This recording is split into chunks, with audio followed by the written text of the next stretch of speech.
Hello, j'espère que vous allez bien. On se retrouve pour parler de Belle et Sébastien 3, le dernier chapitre. Ce n'est pas une défaillance. N'essayez donc pas de régler l'image. Nous maîtrisons à présent toute retransmission. Nous contrôlerons tout ce que vous allez voir et entendre.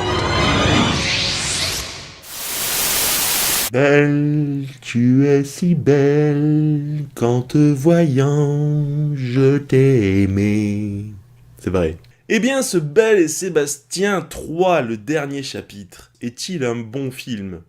Avant tout, il faut prendre ce film comme un divertissement, un film familial. Sébastien, on avait dit pas dans la chambre, hein. Je sais pas du tout comment ils sont arrivés ici.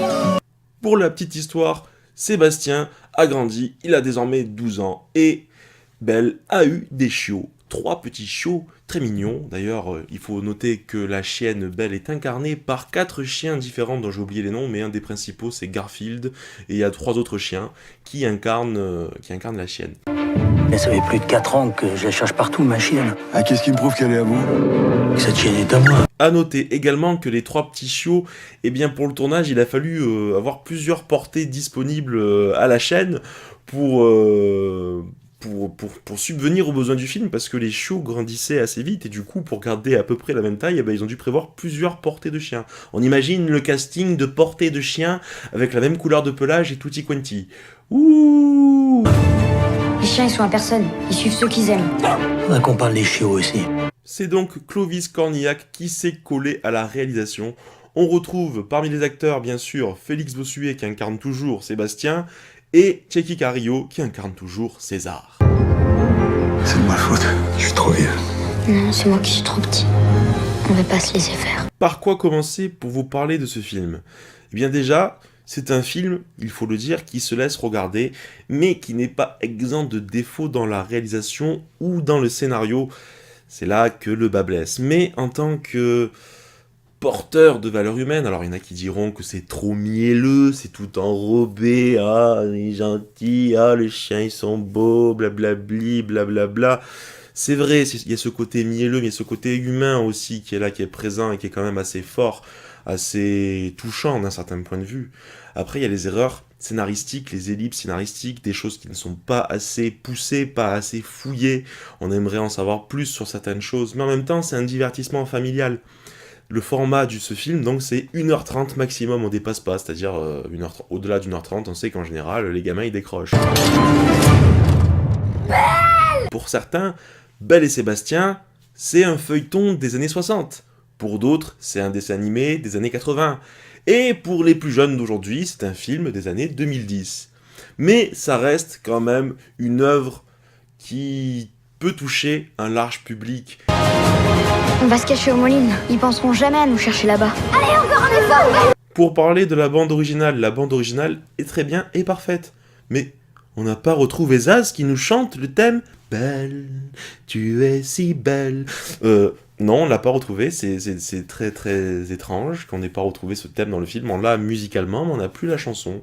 Alors est-ce qu'ils ont voulu l'évincer ? Je sais pas, j'ai pas compris. J'aurais aimé retrouver un moment le petit air fredonné, ou ça aurait été sympa. Ceci dit, je trouvais que les émotions étaient au rendez-vous, que c'était assez réussi. Mais, là où ça ne va pas trop, c'est que on passe des fois un peu du coq à l'âne et que c'est un peu trop soudain. Par exemple, la fin, elle nous est un peu jetée à la figure. Mais du coup, c'est pas raté, l'effet n'est pas raté à la fin. Mais c'est un peu soudain, c'est-à-dire la fin arrive trop vite. Enfin, d'un coup, boum boum, c'est la fin, quoi. Et même si c'est bien fait, que c'est un moment d'émotion, il faut le souligner, je n'en dirai pas plus. C'est trop soudain. Certains changements de scène sont vraiment trop soudains. Ça, c'est dommage. Mais en même temps aussi, je comprends qu'on ne peut pas dépasser les 1h30, sinon c'est trop long. On peut pas aller trop dans la psychologie humaine. Je suis un orphelin qui a perdu sa maman quand il était bébé, qui a retrouvé son papa. Enfin bon, là, je spoil un peu les 2 premiers films. Enfin bon. Ça reste un bon film à voir, c'est un bon moment de cinéma, franchement c'est un film que je vous conseille d'aller voir en famille, c'est du bon cinéma, c'est du cinéma, je dirais, traditionnel, français, Clovis Cornillac qui est très bien, tous les acteurs sont très bien, les chiens sont merveilleux, c'est un plaisir, bien sûr on va voir ce film aussi pour voir les animaux qui sont tout simplement magnifiques.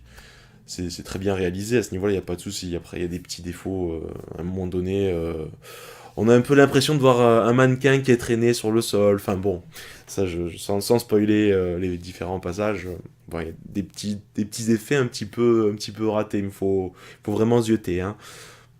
En tous les cas, ça reste un très bon divertissement familial, je sais, je le redis et je le redis. C'est vraiment un film à voir au cinéma, je pense, pour les décors, pour le paysage. Enfin, c'est dans la veine des 2 premiers films, hein. Si vous avez vu les 2 premiers, le 3e, vous aurez forcément envie de le voir. Et si vous n'avez pas vu les 2 premiers, ben, je vous invite à les visionner avant ou après, ça changera pas grand-chose. Mais les 3 ont vraiment un lien, enfin, il y a une continuité dans les 3, du coup, à ce niveau-là, c'est vraiment bien fait. Et on est presque triste que ce 3e film soit la fin de cette aventure. On aimerait que cette aventure continue, mais l'aventure, c'est aussi la vie. Et la vie nous mène... tu vois, on part dans la philosophie, là. Qu'est-ce que je dis ? Je vous promets de les protéger. Profite bien de tes petits, va.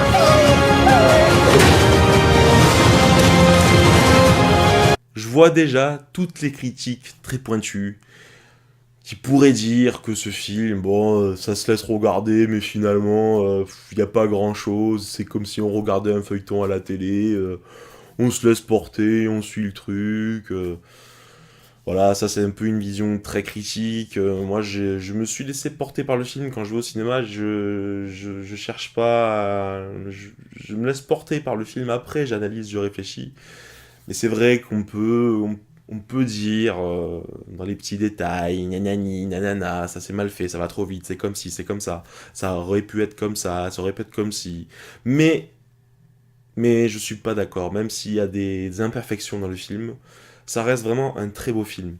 Moi j'ai ressenti de l'émotion dans ce film, je le dis honnêtement, hein, parce que je m'y plonge. Si on se laisse plonger et si on arrive à quelque part faire le lien, à se projeter entre notre vécu et l'histoire du personnage, ou l'histoire des personnages, ce qui se passe, et bien forcément, à un moment donné, on est touché par l'œuvre. Voilà, donc moi je trouve que ces 3 adaptations de Belle et Sébastien, même si j'ai moins aimé le 2e film, je trouve que c'est une réussite à ce niveau-là, et que c'est presque un hommage à l'œuvre de Cécile Aubry, qui avait créé les feuilletons et les bouquins dans la foulée, à l'époque, dans les années 60, donc c'était en 65 il me semble. Voilà, donc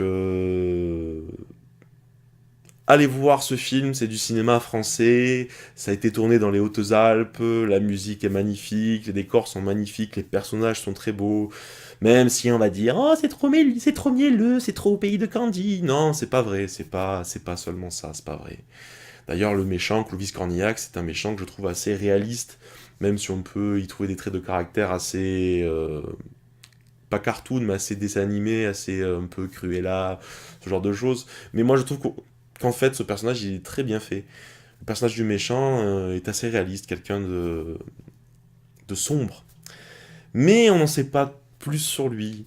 Il y a des choses, voilà, qui sont un peu dommages, mais qui restent intéressantes. En fait, le film réussit à garder une part de mystère autour de ce personnage. Et pour les autres personnages dont on ne sait pas tout, eh bien, cette part de réflexion qu'on peut avoir sur la vie. Voilà, la vie, le cinéma, l'art qui imite la vie qui imite l'art. Enfin bon, à vous de voir. En tout cas, c'est un film à voir. Je vous le recommande fortement. Je vous remercie d'avoir visionné cette vidéo. Si vous hésitiez à aller le voir avec vos enfants, eh bien, n'hésitez pas à aller le voir avec vos enfants. Les enfants, allez le voir. Les parents, allez le voir avec les enfants. En tout cas, moi, je n'ai pas d'enfants, mais je suis allé le voir et je me suis régalé. C'était vraiment un bon moment de cinéma. Sur ce, on se dit à très vite pour une prochaine vidéo. Portez-vous bien. Bonne séance, bon film. Ciao, ciao. Il va la tuer. Elle est pas à vous, Belle. Ce sera jamais à vous. On parie ?